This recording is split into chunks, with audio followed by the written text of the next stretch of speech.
मैं इस पर जोर दूंगा, मैं उसमें आपकी अगुवाई करूंगा, मैं आपको मार्ग दिखाऊंगा और मैं उस दिशा में आपको प्रोत्साहित करूंगा और मैं आपको बताऊंगा और प्रोत्साहित करूंगा कि आप डर दूर कर दे, अपना संदेह दूर करे, अविश्वास दूर करे, प्रभु पर भरोसा रखे, प्रभु पर विश्वास करे, उसके वचन पर विश्वास करे। प्रभु भला है, वो हमें उस देश में ले जाएगा। प्रभु ने हमारे लिए अच्छी चीज रखी है, इस पर विश्वास कीजिए।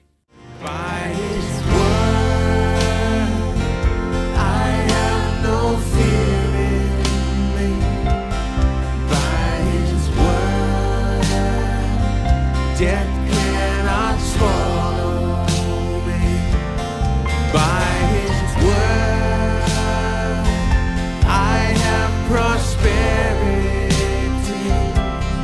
By His word, sickness can't dwell me. By His word, I walk in victory.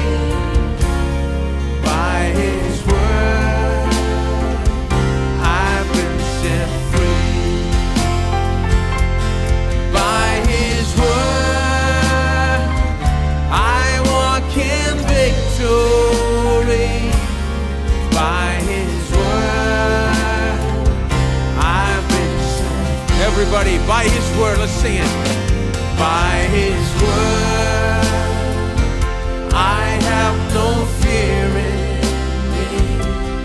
By His word, death cannot swallow me. By His word, I have prosperity.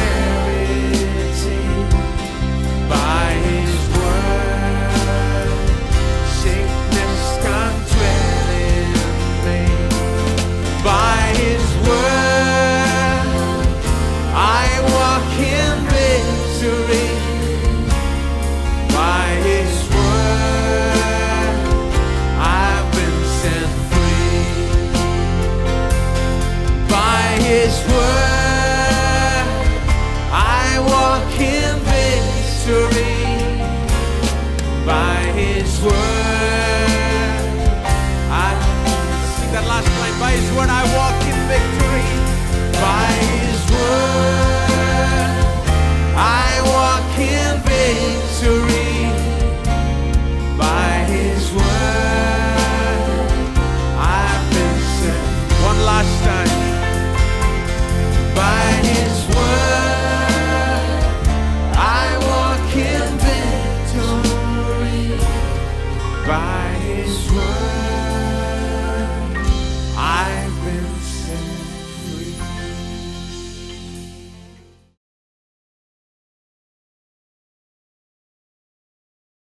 गिनती अध्याय 13। चलिए अध्याय 13 में चलते हैं। उनको कनान देश का भेद लेने के लिए भेजते समय मूसा ने कहा, इधर से अर्थात दक्षिण देश होकर जाओ और पहाड़ी देश में जाकर उस देश को देखो कि वो कैसा है, और उसमें बसे हुए लोगों को भी देखो कि वो बलवान है या निर्बल, थोड़े या बहुत। जिस देश में बसे हैं वो कैसा है, अच्छा या बुरा, और वो कैसी कैसी बस्तियों में बसे हुए हैं, और तंबू में रहते या किलों में रहते हैं, और वो देश कैसा है, उपजाऊ है या बंजर है, और उसमें वृक्ष है या नहीं। और तुम हिया बांधे चलो और उस देश की उपज में से कुछ ले आओ। वो समय पहली पक्की दाखों का समय था। अब प्रभु कहता है कि जाओ और देश को अच्छे से देखो। क्यों? कुछ लोग कहते हैं परमेश्वर ने यही तो गलती की भाई, उसने उन्हें सीधा भेजना था और वो शत्रु के सामने जाते, युद्ध करते, और परमेश्वर उनकी मदद करता और वो युद्ध जीतते और देश को ले लेते। क्योंकि उसने कहा कि जाकर देखो, तो इन लोगों ने जाकर देखा और वो फिर से डर गए और अविश्वास किया और अंत में अयोग्य ठहरे और कहीं नहीं गए, सब के सब जंगल में मर गए। परमेश्वर ने उन्हें देखने के लिए क्यों भेजा था? अब परमेश्वर ने उन्हें केवल देखने के लिए इसलिए नहीं भेजा था, जानते हैं, कि ये देखे कि देश ले सकते हैं या नहीं। परमेश्वर ने उन्हें भेजा कि वो वापस आए, कुछ चीजों को लेकर आए जो लोगों को उत्साहित करे, कि इच्छा रखे कि वहां जाएं। देखिए, ये लोग गुलामी से आजाद हुए थे। 370 साल की गुलामी कुछ करती है। कितने लोग जानते हैं किसी भी चीज के 370 साल आपके लिए कुछ कर सकते हैं? देखिए, ये बहुत साल हैं। 370 साल की गुलामी में वो रहे, वो बहुत कम में ही खुश थे। इन लोगों के लिए ज्यादा करने की जरूरत नहीं थी। वो वो असफलता के आदी थे, कुछ नहीं होने के आदी थे, वो छोड़ दिए जाने के आदी थे, इस तरह की जीवन शैली के आदी थे। उन्हें कैसे इस तरह से जीवन शैली में उठाए, उन्हें कैसे कुछ महान और बड़े की इच्छा करने लगाए। तो प्रभु ने कहा तुम वहां जाना, और जब उस देश को तुम देखोगे, फिर अंत में उसने उन्हें क्यों कहा कि देश को अच्छे से देखना, क्योंकि वो आकर बता सके, क्योंकि वो गए और देखा। और ये कहता है कि बाद में उन्होंने कहा शहर बड़े हैं और शहर पनाह बहुत ही बड़ी है और लोग ऊंचे हैं और ये है वो है, जानते हैं। वो शहर की महिमा उन्हें बताने लगे, शहर की सुंदरता और शहर का प्रताप बताया। वो बड़ा शहर है, वो उत्साहित करने वाले शहर हैं, बड़ी बिल्डिंग, बड़ी दीवारें, बड़े किले और सब कुछ। प्रभु ये सब दिखाना क्यों चाहता था? प्रभु कहता है ये तुम्हारी है। हेलो, आपको अच्छा बड़ा घर चाहिए? वो वहां पर है। कहता ये तुम्हारा है, मैं वो तुम्हें दूंगा, तुम जाकर इसे ले लो। तुम्हें बड़े शहर पना के शहर चाहिए, बड़े किले वाले शहर चाहिए, तुम्हें सुंदर शहर चाहिए, बड़ा शहर चाहिए, मैं तुम्हें दूंगा। जाकर देखो और वापस आकर लोगों को बताओ। यही उद्देश्य था कि परमेश्वर ने वहां पर जासूसों को भेजा था। हेलो, आप समझ रहे हैं? फिर दूसरा उद्देश्य था कि वहां से कुछ फल लेकर आना। ठीक है, अब वचन 23 देखिए।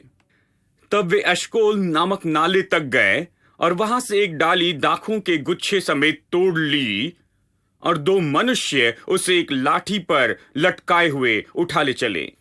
उन्होंने दाख की एक डाली तोड़ी, और इस दाख की डाली को ले जाने के लिए उन्हें 2 लोगों की जरूरत पड़ी कि उनके बीच में एक लाठी हो। तो दाख की एक डाली लेकर कैसे चले? क्या आपने कभी ऐसे अंगूर देखे हैं? वो डाली इतनी बड़ी होगी, इतनी बड़ी डाली होगी कि उसे एक आदमी उठा नहीं सकता था। उन्होंने उसे लाठी पर रखा और 2 लोगों ने उसे उठाया और वो चल पड़े, और दाख बीच में लटक रही थी। तो वो जब चलकर वापस आए तो लोगों ने देखकर कहा, देखो मेरे प्रभु, तुमने ऐसे अंगूर देखे हैं? मतलब यदि हम वहां पर पहुंच जाए तो बस लेटे रहना होगा और ये मुंह में गिर जाएगा। ये बहुत अच्छा दिखता है, हम इसे हर दिन खा सकते हैं। देखिए अंगूर कितने बड़े थे, और वो अनार लेकर आए और अंजीर भी। और वचन कहता है क्यों? कि उन्हें आकर्षित करे। प्रभु अच्छा सेल्समैन है। यहां तक कि दुकानों में उन्हें पता है कि कैसे पुतलों को सजाए, उन्हें खिड़की के पास रखे और अच्छा दिखे कि लोग दुकान में आ सके। और कुछ देशों में जैसे मॉल में जाते हैं, फूड कोर्ट्स होते हैं, जानते हैं, वो भोजन सजा कर रखते हैं, चीज और चॉकलेट और हर तरह के स्नैक्स, और वो आपको उसका स्वाद भी देते हैं एक छोटे से चम्मच में, और वो आपको देते हैं। मैं जानता हूं कि कुछ लोग ऊपर नीचे जाते और पूरा डिनर खत्म करते हैं क्योंकि ये सब लोग कंपटीशन में हैं। सारे रेस्टोरेंट में वो अपनी चीजें बेचना चाहते हैं, और बेचने का एक ही तरीका है कि लोगों को उसका स्वाद दे, और जब वो स्वाद लेते हैं तो निर्णय लेते हैं कि आज हम कहां खाएंगे। यानी परमेश्वर सिद्ध सेल्समैन है। वो कहता है सुनो, मैं तुम्हें वहां ले जाना चाहता हूं, लेकिन मैं चाहता हूं कि तुम बहुत कम के आदी हो, तुम घटी में जीने के आदी हो चुके हो, तुम जंगल में ही संतुष्ट हो, तुम इस गुलामी में रहने में खुश हो। मैं तुम्हें आकर्षित करूंगा, मैं तुम्हें कुछ करने दूंगा कि तुम कुछ महान की इच्छा रख सको। मैं चाहता हूं कि तुम में भीतर जाने के लिए कुछ विश्वास हो। मैं चाहता हूं कि तुम इच्छा रखो।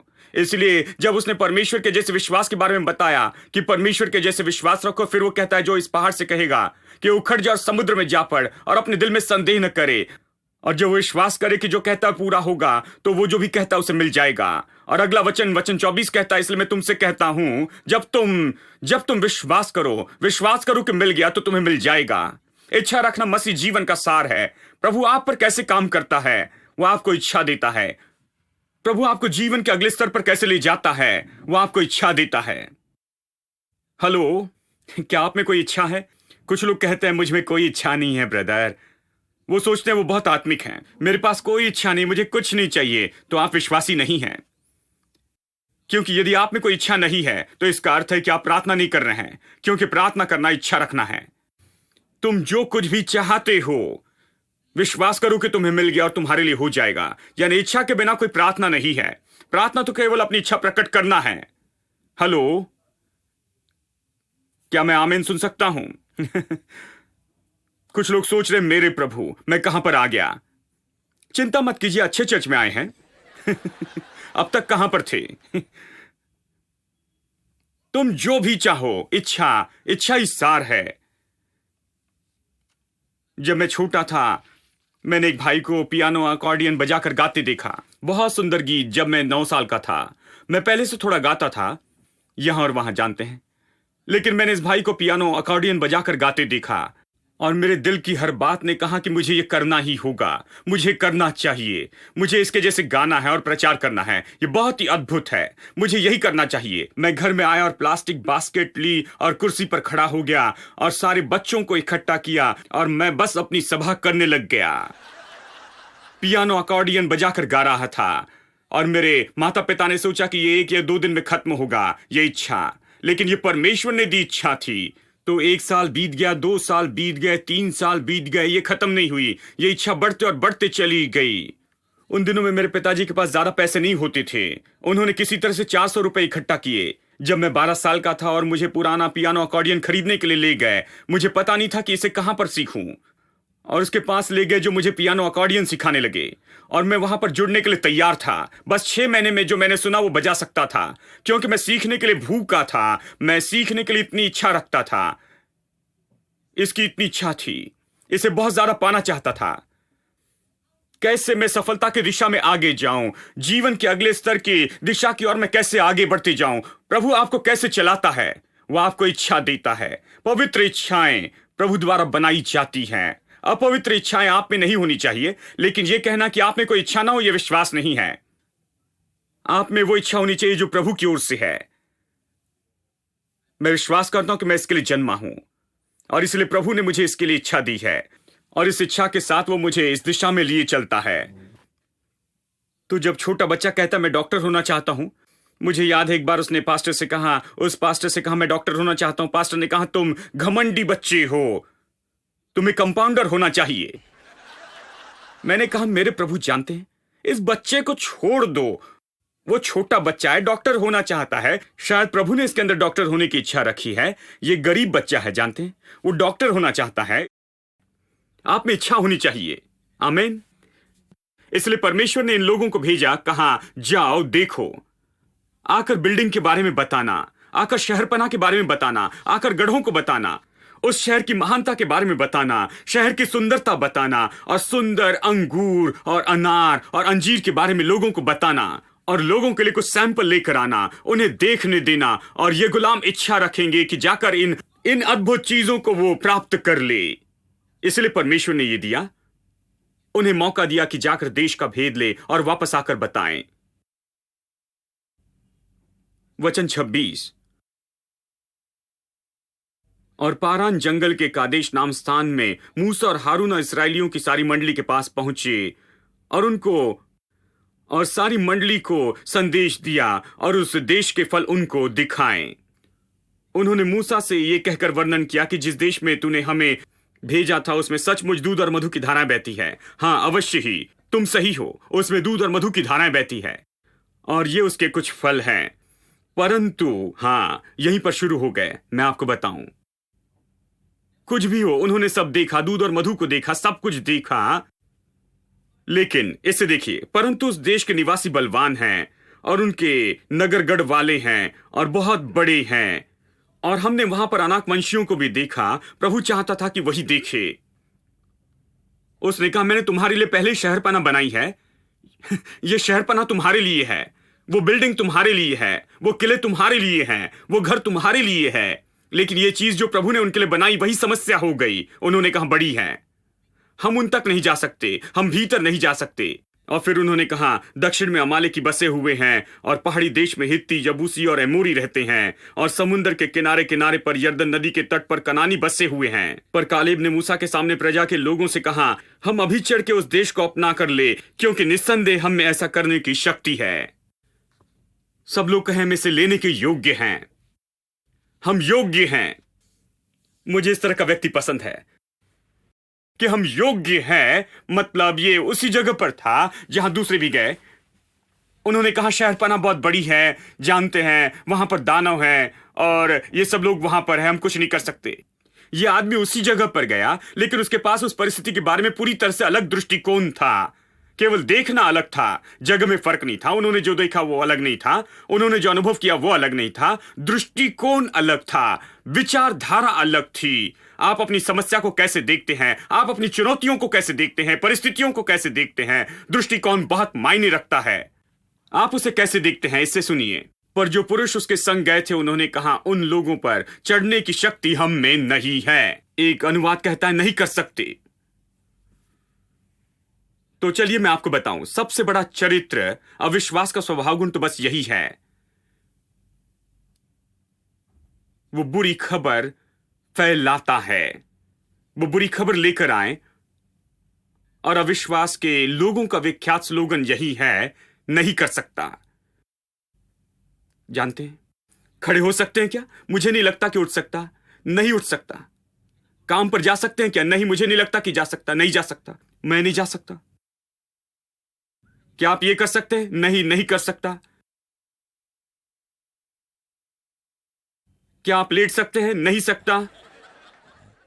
सब नहीं सकता। जानते हैं, ये तो अविश्वास के लोगों की विख्यात कहावत है, नहीं कर सकता, नहीं कर सकता। क्या आपने कभी ऐसे लोगों को देखा है? हेलो, आपने नहीं देखा? मैंने बहुत सौ को देखा है, और मैंने उनके बारे में एक बात पाई कि वो नहीं कर सकते हैं। यदि वो कहे कि नहीं कर सकता, तो उनके बारे में निश्चित हो जाए नहीं कर सकते। ये उनकी विख्यात कहावत है, मैं नहीं कर सकता, नहीं कर सकता। इसे अपने दिमाग से निकाल दे। इसलिए मुझे पौलुस पसंद है। मैं मसीह के द्वारा सब कुछ कर सकता हूं जो मुझे बल देता है। कर सकता हूं, ऐसे व्यक्ति मुझे पसंद है। आमीन। मैं कर सकता ऐसे बनिए, नहीं कर सकता वाले नहीं। मैं कर सकता हूं वाला मनुष्य बनना चाहता हूं। कर सकता हूं, कर सकता हूं, मसीह और उसके द्वारा कर सकता हूं। कुछ मुश्किल नहीं है, मैं कर सकता हूं, ये कर सकता हूं। ये मनोदशा रखिए।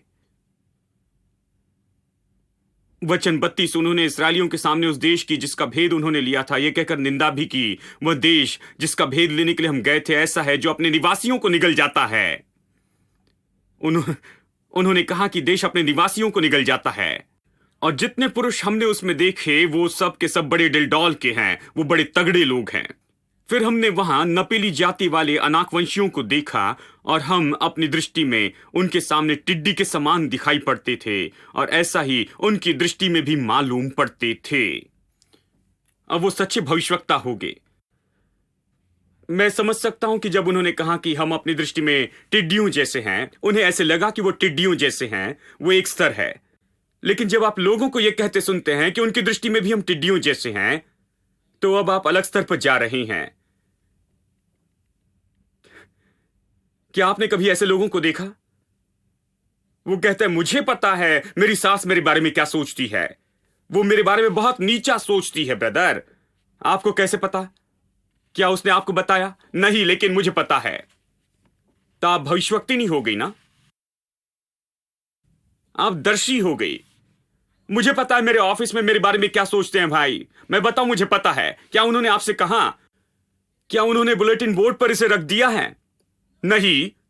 तो कैसे पता चला? मुझे पता है भाई।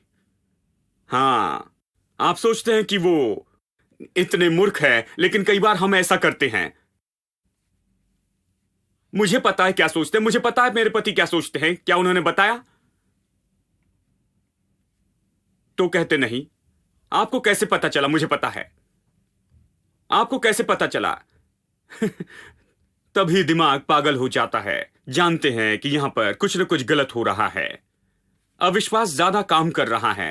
अब चमत्कार होंगे। वो 40 साल तक जंगल में रहे जो 10 दिन में पार कर सकते थे। यह चमत्कार है, मानते हैं ना? वो गोल गोल घूमते रहे 40 साल तक 10 दिन में यात्रा पूरी करने के बजाय। यह चमत्कार है। इसे सुनिए। तब सारी मंडली चिल्ला उठी और रात भर वे लोग रोते ही रहे। पिछले हफ्ते की शिक्षा क्या थी? रोने के बारे में। मैंने आपको दिखाया कि अविश्वास का एक चिन्ह है रोना। तो हमने अविश्वास के बहुत से चिन्ह देखे हैं। अविश्वास के चिन्ह क्या है? बुरी खबर देते हैं। यह कहता मैं नहीं कर सकता, इससे शत्रु बड़ा दिखता है। हां, यह कहता है कि वो खुद कुछ भी नहीं है, छोटे हैं, शत्रु बड़ा है। यह कहता है कि प्रभु कुछ नहीं है, उसे परमेश्वर नहीं मानते हैं। यह सब अविश्वास के चिन्ह है। आप उस व्यक्ति को देखते जो कहता है कि समस्या बड़ी है, तो फिर समस्या है। यही समस्या है। समस्या कोई बड़ी समस्या नहीं, समस्या के लिए उनका दृष्टिकोण ही बड़ी समस्या है। हेलो, वो जिस तरह से समस्या को देखते वो समस्या है। वो कह रहे हैं कि समस्या इतनी बड़ी है, प्रभु के बारे में क्या, वो प्रभु के बारे में बहुत कम कहते, खुद के बारे में क्या, वो खुद को बहुत नीचा समझते हैं। कुछ साल पहले अमेरिका में अध्ययन किया गया, एक बड़ी कंपनी में अध्ययन किया, जहां उन्होंने सारे देश में उनको देखा जो नियमित रूप में चर्च में जाते हैं और जो लोग चर्च में नहीं जाते हैं। बिल्कुल ही उनके आत्मसम्मान को गिना गया, किसमें ज्यादा आत्मसम्मान है, जो लोग नियमित रूप में चर्च में जाते हैं या जो लोग कभी चर्च में नहीं जाते हैं। उन्होंने परिणाम, चौंकाने वाले परिणाम पाए। उन्होंने पाया कि जो लोग कभी चर्च में नहीं जाते हैं उनमें ऊंचा आत्मसम्मान था उन लोगों से जो नियमित चर्च में जाते हैं। अब यह मुझे दुखी करता है, मुझे कहना पसंद नहीं सबके सामने, क्योंकि मैं एक प्रचारक हूं, लेकिन इससे दुखी होता हूं। हमें इसका जवाब देना है। क्यों चर्च को क्या हो गया कि आप चर्च में जाते हैं और कम आत्मविश्वास के साथ में बाहर आते हैं? आप चर्च में जाते और खुद पर विश्वास नहीं कर सकते? क्यों चर्च के लोगों को क्या हो गया? क्योंकि हमने लोगों को चर्च में आने के बाद बस उनके सिर पर मारते गए हैं। हमने कहा तुम कुछ नहीं हो, तुम केवल धूल और कीड़े हो, बेकार हो, पापी हो, जानते हैं तुम किसी चीज के योग्य नहीं, तुम्हें लगता है कि तुम उड़ोगे, देखते हैं कि कैसे करते हो, जानते हैं तुम्हें पीछे छोड़ दिया जाएगा। हम लोग इस तरह कहते, हम उन्हें नीचे रखते हैं और सोचते हैं कि हम महान सेवा कर रहे हैं, उन्हें नम्र रखने की कोशिश कर रहे हैं। प्रचारकों का एक काम है कि वो सोचते हैं, कुछ प्रचारक सोचते हैं कि उनका काम लोगों को बस नम्र रखना है।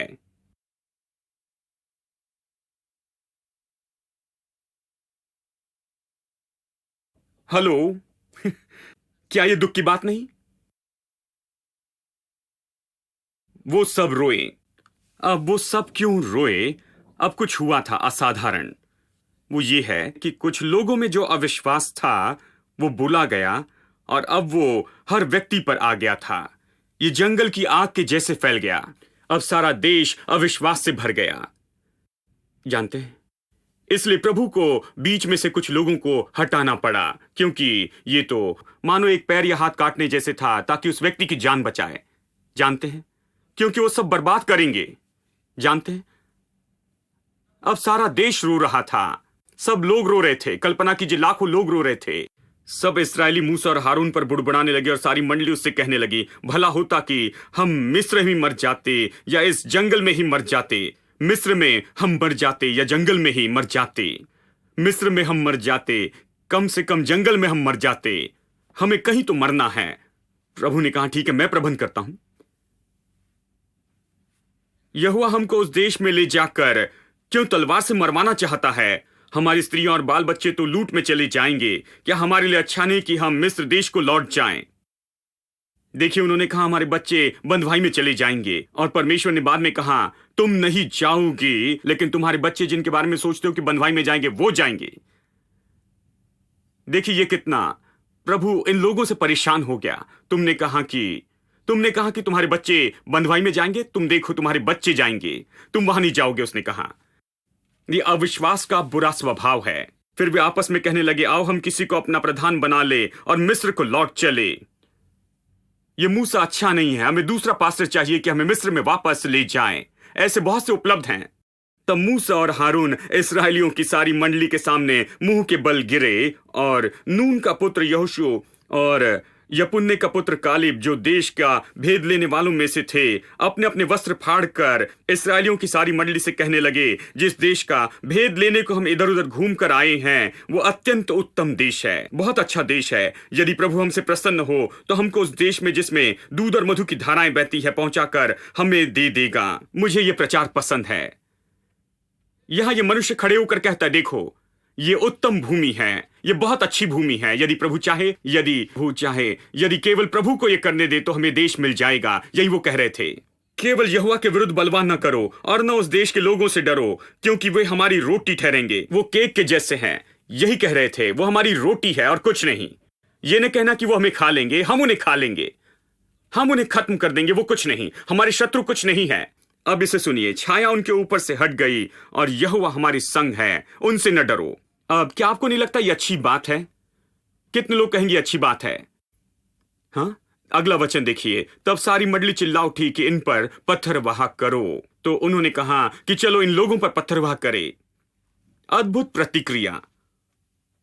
उन्होंने खड़े होकर कहा कि वो देश अच्छा है, प्रभु हमें वहां ले जाएगा, डरो मत, वो कुछ नहीं, हमारे लिए रोटी है, शत्रु कुछ नहीं है।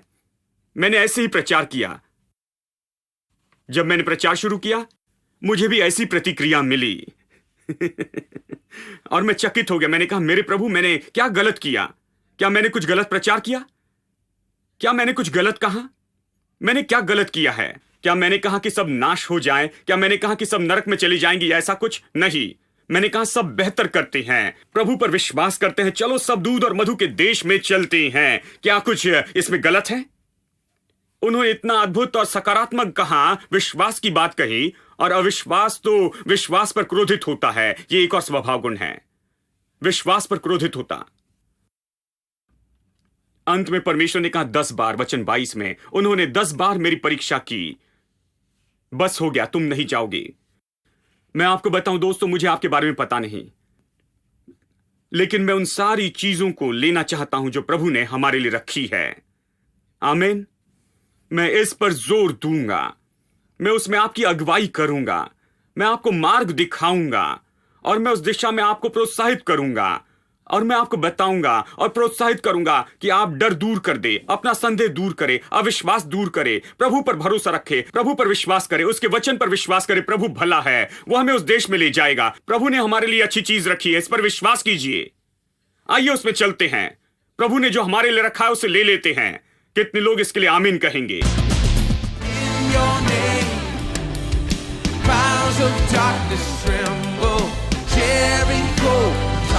To the ground. In your name, chains of death are broken. Lord of hosts, pour the power out. We have overcome by the name